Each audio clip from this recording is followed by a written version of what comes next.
Impossible d'approcher de l'université, chère Anta Diop. Depuis 10 heures ce mercredi matin, le campus est en état de siège. Les étudiants en bloquent tous les accès et lancent des pierres sur les forces de l'ordre qui répondent par des gaz lacrymogènes. Moqtada Sader, nationaliste chiite, est arrivé en tête d'un scrutin boudé par la majorité des Irakiens.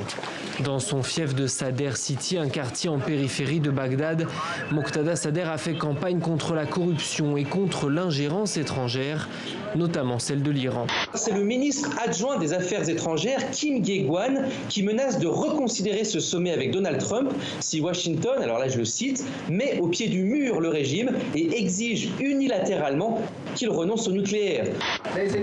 Maintenant, c'est une nouvelle ère pour la Malaisie. Je voudrais remercier les Malais, les Chinois, les Indiens, les Kadazans, les Ibanes, tous les Malaisiens, peu importe leur ethnie et leur religion, qui ont soutenu les principes de la démocratie et de la liberté.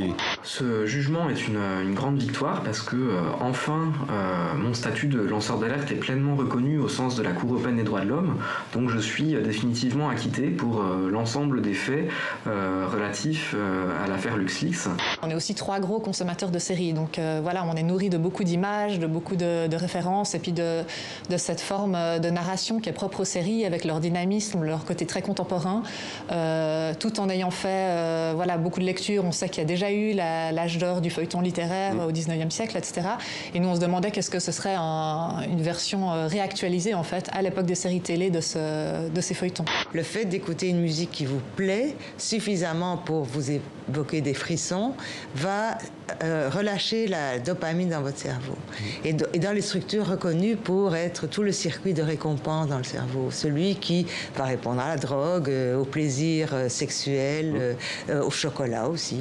L'entreprise a inventé un mot qui est la non-compétitivité, et qu'on explique à des salariés, à 1100 salariés qui sont non compétitifs, qui sont dans une entreprise non compétitive, qui a fait 18 millions d'euros de bénéfices l'année d'avant. C'est-à-dire, c'est comme si on disait à Usain Bolt, tu cours pas assez vite.